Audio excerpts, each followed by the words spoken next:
Salve, salve, gente boa! E aí, tudo bem? Seja bem-vindo, muito bem-vindo ao canal. Nesse vídeo nós vamos pensar a respeito do seguinte: os princípios elementares devem ser apenas um estágio.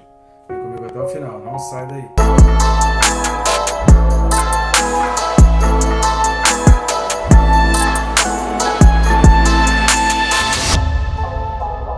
Só que antes não deixe de se inscrever no canal. Bem rápido e fácil, vai clicar no botão de se inscrever e pronto, já vai estar inscrito. Não esqueça também de clicar no sininho. Eu recomendo clicar no sininho porque você é notificado a cada vídeo novo que está no canal e você acaba assistindo antes de todo mundo. Peço suas ajudas, você pode ajudar de várias formas ao nosso canal, no nosso ministério. Existem muitas maneiras de você estar nos ajudando. Uma delas é curtindo, comentando e compartilhando.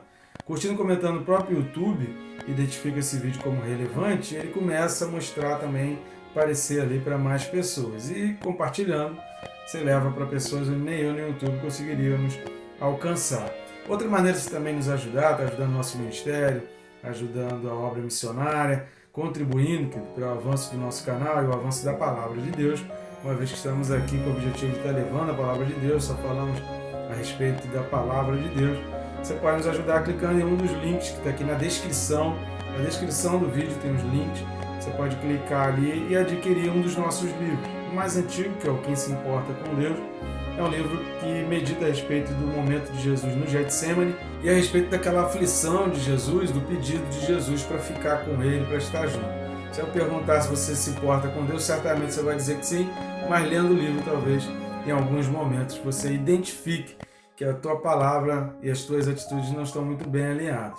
Outro livro, querido, é o mais novo livro, que é o Perca Peso Tirando a Trave do Olho, um livro mais voltado para a santidade, conhecimento de pecado, num tempo em que se fala tanto de cuidado com o corpo.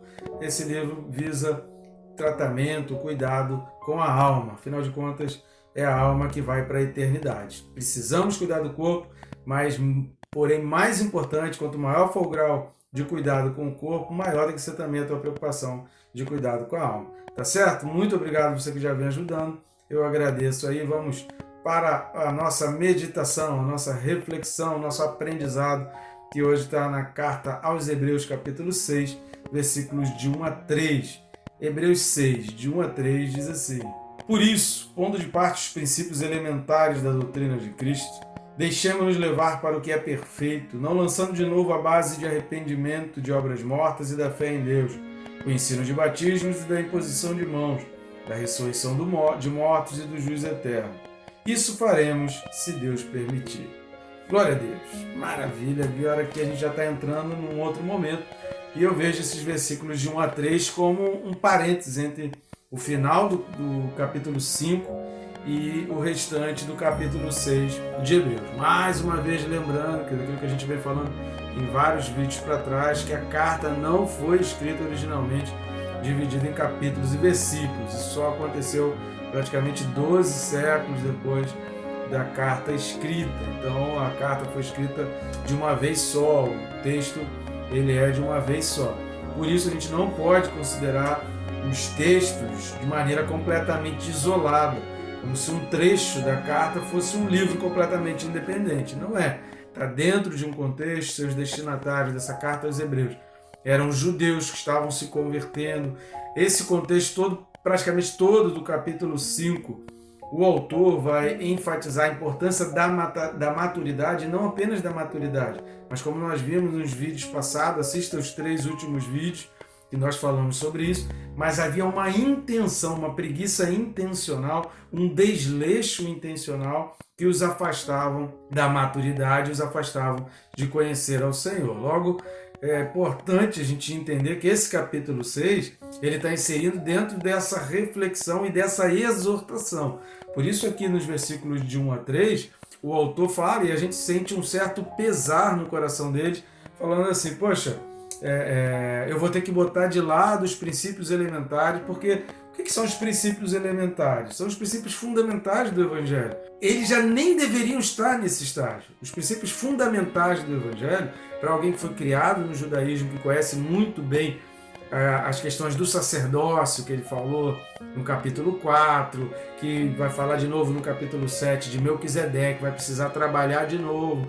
são aspectos fundamentais que aquele povo ali já deveria estar muito à frente, já deveria estar muito longe, já deveria ter deixado essas coisas para trás e tá, como ele falou aí, que nós falamos no vídeo passado, uma estatura de adulto espiritual sem tantas essas dúvidas, esses questionamentos com essas coisas menores. E aí, ainda assim, o autor aqui no capítulo 6 ele vai falar, eu vou ter que colocar de lado esses princípios elementares para a gente voltar a falar daquilo que é importante. Ou seja, se ele está falando, isso faremos se assim permitir, ele está se referindo aos princípios fundamentais. Mas no versículo 1 ele fala, pondo de parte os princípios elementares da doutrina, deixemos-nos levar para o que é perfeito.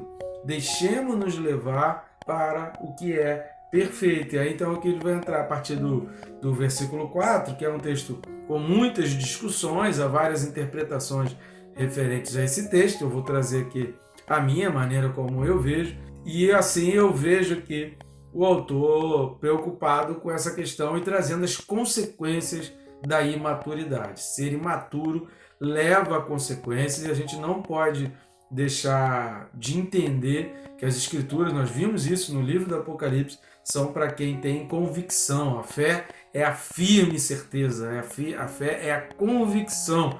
Ele vai falar isso lá na frente, no capítulo 11 daqui da carta aos Hebreus. Por isso ele vai afirmar isso lá na frente. Ele vai começar a trabalhar todo esse contexto. Abraão persistiu, e ele vai falar dos homens da fé que persistiram, que insistiram, que foram valentes, que foram determinados, que foram decididos. Todos os homens da fé e todos os exemplos de fé citados pelo autor da carta aos Hebreus são pessoas que foram firmes, que foram decididas, que permaneceram. Por isso há todo esse trabalhar aqui na carta aos Hebreus, que alguns entendem como arminianismo, entendendo que perde a salvação. Não, eu não entendo que perca a salvação.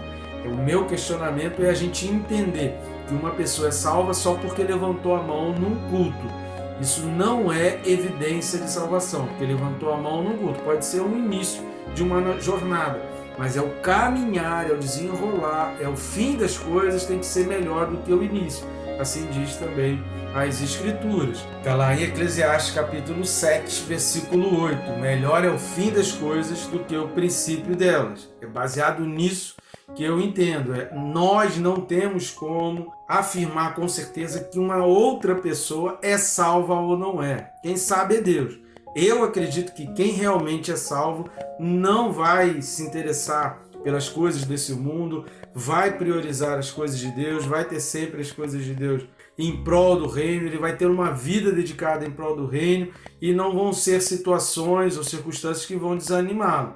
Agora, pessoas que começam muito bem, o fato de serem muito motivados, muito empolgados, fazerem músicas, cantou música lindíssima, compôs música lindíssima e hoje não prega Jesus, hoje age contra o Evangelho. Na minha opinião, essa pessoa nunca foi salva. E aí esse tipo de gente vai entrar naquilo que está enquadrado a partir do versículo 4. Mas a gente vai falar sobre isso no próximo vídeo. Vamos dissecar rapidamente o que está dizendo esse texto. O por isso, começando pelo por isso no versículo 1. O que significa esse por isso no início do versículo 1? Por não buscar a maturidade, por não entender a importância de aprender e ensinar. Esse é o ciclo de vida do cristão. Você aprende e ensina, você discipula. Você é discipulado e discipula, você é discipulado e discipula. Você recebe, você entrega. A partir do versículo 4, o autor vai dizer as consequências de não buscar a maturidade. Que, por exemplo, no versículo 8, ele vai falar da maldição, aqueles que vão produzir, ou seja, os frutos serão frutos que vão gerar maldição e que serão rejeitados. Segunda coisa que a gente vai chamar a atenção é quando fala pondo de parte. Ou seja, há um pesar no coração do autor por perder tempo, tendo que motivar a buscar a maturidade, quando isso, pelo tempo decorrido que a gente viu nos 3 últimos vídeos, o tempo decorrido já não deveria estar mais nisso. Pela idade que eles têm, já não deveria estar mais nisso. É triste, dá para sentir a tristeza no coração do autor e olhar para aquelas pessoas aí e falar, meu Deus do céu, isso aqui já poderia estar fazendo discípulos, a gente poderia estar com uma igreja enorme aqui, a gente poderia estar com uma igreja ativa, trabalhando aqui, mas eu tenho que ficar ensinando as pessoas a terem maturidade, sabe? Isso que é principal, isso que é fundamental, eu tenho que ficar ensinando isso ainda e já deveria vir com isso. Então há uma perda de tempo e isso imaginando numa corrida de carro, por exemplo, o carro que fica várias voltas parado no box, seria o carro de corrida, trocando ainda pneu e prendendo peças do motor, enquanto os outros carros estão lá na frente. É terrível isso, é triste, porque os próprios princípios elementares,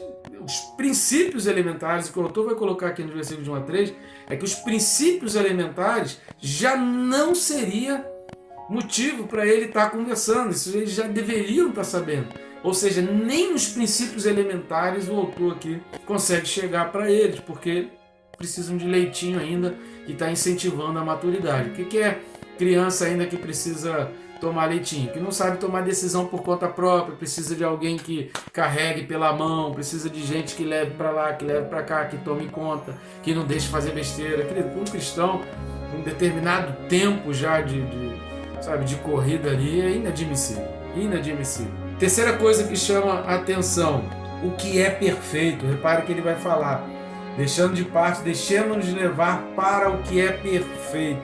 Se não entendemos que a maturidade firma as nossas estacas, que a maturidade nos alimenta, que a maturidade nos fortalece, nós não vamos conseguir nos manter firmes se a gente não entende que a maturidade é aquilo que não nos deixa cair, que não nos permite produzir bons frutos. Veja o versículo 7, que ele vai falar, porque a terra que absorve a chuva que frequentemente cai sobre ela e produz erva útil para aqueles por quem é também cultivada, recebe bênção da parte de Deus. Agora, a mesma terra que recebeu a mesma chuva, mas produz espinhos e abrolhos, é rejeitada e perto está da maldição. A terra é a mesma, a chuva é a mesma, produção é que foi diferente ali. E a quarta coisa para a gente fechar é que o autor enumera os 6 pontos que seriam os princípios elementares, pontos esses que os leitores aqui já deveriam ter deixado para trás. Mas o autor ele diz que nem isso ele consegue fazer, porque o povo ainda não conseguiu nem chegar lá. Ou seja, eu estou querendo ensinar a ler, mas o povo nem conheceu o alfabeto, o povo conheceu ainda. Eu tenho que primeiro ensinar o que é escola, primeiro estar conduzindo pela mão para a escola, para depois eu começar a ensinar uma nova língua, ensinar a ler. Terrível, meu Deus do céu. E quais são esses princípios elementares? O arrependimento, que levam à morte, arrependimento de obras mortas, arrependimento das obras que conduzem para a morte, arrependimento de obras que levam ao pecado. Lembra das obras da carne, lá de Gálatas 5? Se você não assistiu, nós temos 3 vídeos disponíveis aí no canal referente a obras da carne. Assista, vale a pena você parar para assistir essas obras da carne e entender sobre as obras da carne, que é sobre isso que o autor está falando aqui. A gente precisava ensinar para aquelas pessoas que precisavam se arrepender das obras que conduziam ao pecado, mas nem isso o autor conseguia falar. Da fé em Deus, querido, a fé em Deus é algo que você já tem que ter. O autor está dizendo que nem isso ele conseguia trabalhar, ele vai trabalhar mais lá para frente, lá no capítulo 9, capítulo 10, vai dar uma pincelada aí nos capítulos 7, 8, um pouco mais a respeito de fé, mas aí ele vai trazer vários exemplos para poder falar então da fé em Deus, mas antes ele tem que chamar a responsabilidade, ele tem que fazer um alerta comovente, como esse alerta a partir do versículo 4, ali uma exortação à firmeza, à perseverança e a se manter firme ali. Ensino de batismos, ensino do batismo. O batismo é a introdução, é a inserção, é a declaração pública. O batismo é a manifestação pública, é quando você coloca diante dos seres espirituais e diante dos homens a tua escolha, a tua opção de fé. Imposição de mãos, eu vou ler aqui o texto com relação a essas 3 últimas partes aqui, a respeito da imposição de mãos, que está lá em Atos capítulo 8, versículo 17. Atos 8, 17. Então lhes impunham as mãos e recebiam estes o Espírito Santo. Isso era uma doutrina, isso era uma prática comum e isso era passado. As pessoas no discipulado passavam essa autoridade que vem até hoje mediante a fé, é baseado na tua fé. Imposição de mãos, era uma doutrina que precisava ensinar. Ressurreição dos mortos, repare Romanos 6, do 8 ao 14. Vamos ler Carta de Paulo aos Romanos 6, do 8 ao 14. Ora, se já morremos com Cristo, cremos que também com ele viveremos, sabedores de que, havendo Cristo ressuscitado dentre os mortos, já não morre. A morte já não tem domínio sobre ele, pois quanto a ter morrido de uma vez para sempre, morreu para o pecado, mas quanto a viver, vive para Deus. Assim também vós considerai-vos mortos para o pecado, mas vivos para Deus em Cristo Jesus. Não reine, portanto, o pecado em vosso corpo mortal, de maneira que obedeçais às paixões, nem ofereçais cada um os membros do seu corpo ao pecado, como instrumentos de iniquidade, mas oferecei-vos a Deus como ressurretos dentre os mortos, e os vossos membros a Deus como instrumentos de justiça. Porque o pecado não terá domínio sobre vós, pois não estáis debaixo da lei, e sim da graça. Lembrando que Paulo está escrevendo aqui para crente. Então Paulo está falando com crente, Paulo está falando com o povo que era da igreja, que precisavam vigiar, perseverar e fugir do pecado, não obedecer às paixões, porque o corpo pede, o corpo faz exigências e a gente precisa ter disciplina para fugir das paixões da carne. E por fim, o autor fala lá em Hebreus capítulo 6, que o sexto dos princípios elementares, listado por ele ali, é o juízo eterno. Então vamos ler Romanos 8, de 1 a 8. Carta de Paulo aos Romanos 8, de 1 a 8, diz assim: Agora, pois, já nenhuma condenação há para os que estão em Cristo Jesus, porque a lei do Espírito da vida em Cristo Jesus te livrou da lei do pecado e da morte, porquanto que for impossível a lei, no que estava enferma pela carne, isso fez Deus, enviando o seu próprio Filho, em semelhança de carne pecaminosa, e no tocante ao pecado, e com efeito, condenou Deus na carne o pecado, a fim de que o preceito da lei se cumprisse em nós, que não andamos segundo a carne, mas segundo o Espírito. Porque os que se inclinam para a carne cogitam das coisas da carne, mas os que se inclinam para o Espírito das coisas do Espírito. Porque o pendor da carne dá para a morte, mas o do Espírito para a vida e paz. Por isso, o pendor da carne é inimizade contra Deus, pois não está sujeito à lei de Deus, nem mesmo pode estar. Portanto, os que estão na carne não podem agradar a Deus. Então Paulo vai falar aqui dessa consciência. Jesus também vai falar que o Espírito Santo é quem convence o homem do pecado, da justiça e do juízo. Nós precisamos acreditar no juízo. No livro de Apocalipse, nós temos aí vídeos correspondentes a Apocalipse. Pesquisa aí sobre o trono branco. Dá uma pesquisada aí no nosso canal sobre o trono branco, que nós falamos em mais de um vídeo a respeito do grande julgamento. Então pesquisa por grande julgamento também, você também vai achar os vídeos aí correspondentes. Recomendo também para você entender que o juízo é certo, vai acontecer, e esse juízo que vai decretar uma vez por todas a condenação dos ímpios, ele é real. Agora, quem está em Cristo Jesus, que é o que Paulo disse aqui em Romanos 8, não há condenação. Aquele juízo não é para os que estão em Cristo Jesus, é somente para os que não aceitaram. Tá bom, gente boa? E que Deus te abençoe, rica e abundantemente.